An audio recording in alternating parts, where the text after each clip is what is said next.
मौर्य वंश के इतिहास की जानकारी किन साहित्यिक स्रोत से प्राप्त होती है? ब्राह्मण साहित्य, जैन साहित्य, बौद्ध साहित्य, इनमें सब से प्राप्त होता है, इनमें सभी।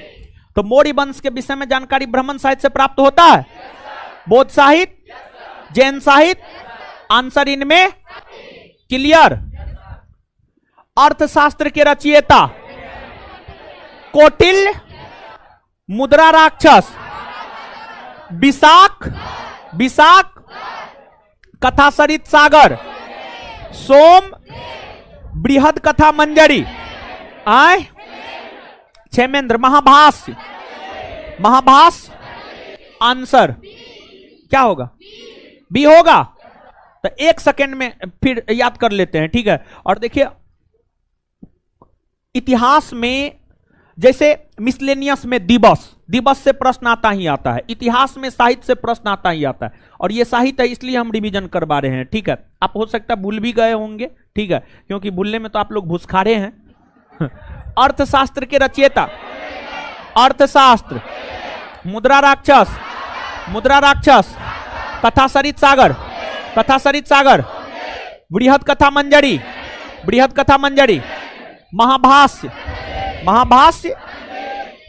मौर्य प्रशासन के विषय में जानकारी देने वाला सबसे महत्वपूर्ण स्रोत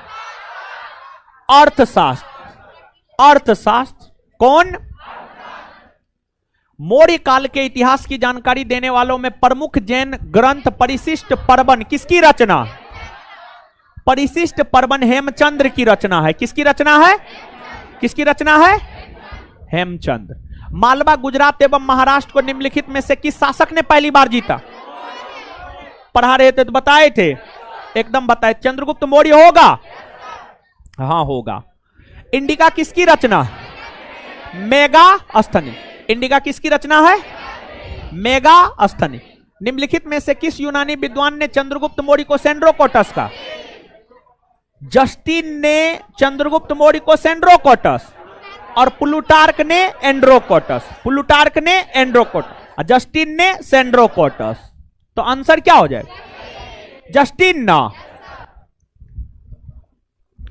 सर्वप्रथम किस विद्वान ने सेंड्रोकोटस की पहचान चंद्रगुप्त मौर्य से की?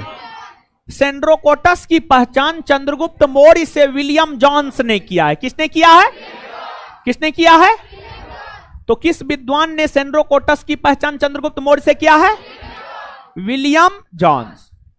निम्नलिखित में से सही कथन का चयन करें, मतलब सही कथन कौन है उसका चयन कीजिए। मेगास्थनीज सेल्यूकस निकेटर का राजदूत, हाँ या ना? हाँ, मेगास्थनीज सेल्यूकस निकेटर का राजदूत था, और उसी का राजदूत बनकर के चंद्रगुप्त मौर्य के दरबार में आया था। और चंद्रगुप्त मौर्य के दरबार में रहा था ना जी, पाटलिपुत्रा में रहता था ना, पाटलिपुत्रा को पोलीब्रोथा कहा था ना जी। मेगास्थनीज अशोक के दरबार में आने वाला प्रथम यूरोपीय, गलत ना है जी, चंद्रगुप्त मौर्य के दरबार में ना आया था। मेगास्थनीज ने अपनी पुस्तक इंडिका में भारतीय समाज को 7 वर्गों में विभाजित किया। हाँ, किसान, अहीर, दार्शनिक, सभासद, निरीक्षक, सैनिक, बांटा था ना जी। हाँ, कौन कौन सही है? 1 और 3 है।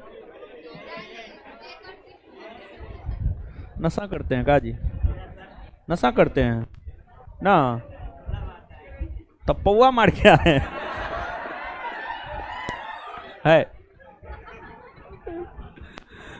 देखिए ये क्वेश्चन थोड़ा गलत है, थोड़ा अस्पष्ट है।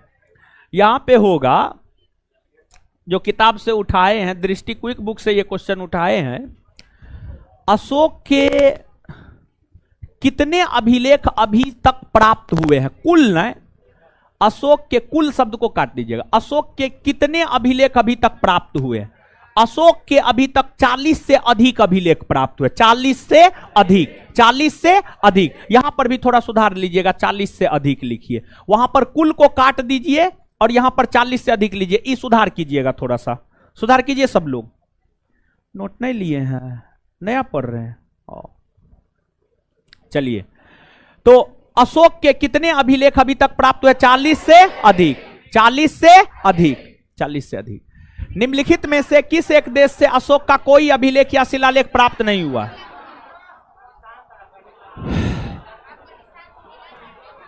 अफगानिस्तान से मिला है।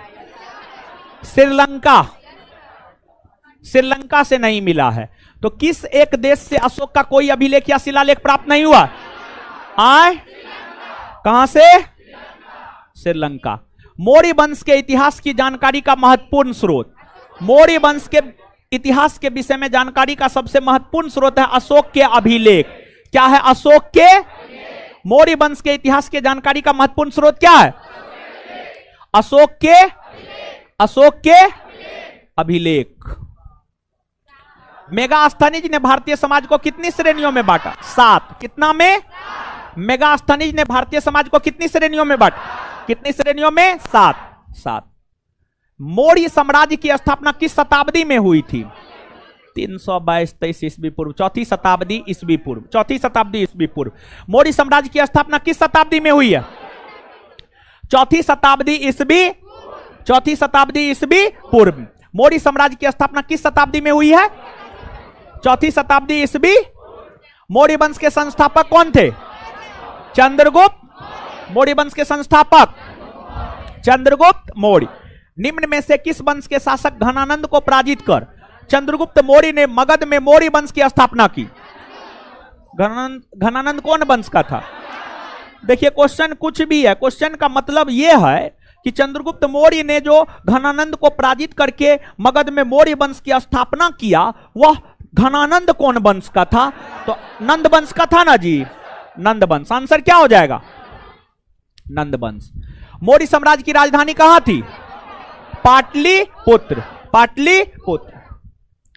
चंद्रगुप्त मौर्य के राजनीतिक गुरु चाणक्य ना जी, चंद्रगुप्त मौर्य के राजनीतिक गुरु चाणक्य। मौर्य वंश नाम मौर्य किसके नाम पर पड़ा?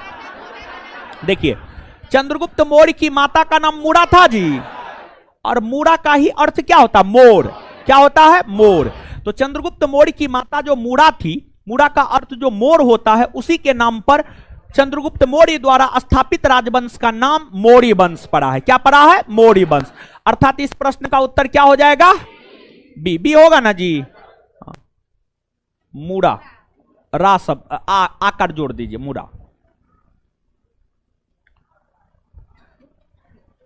भारत का मुक्तिदाता किसे कहा जाता है?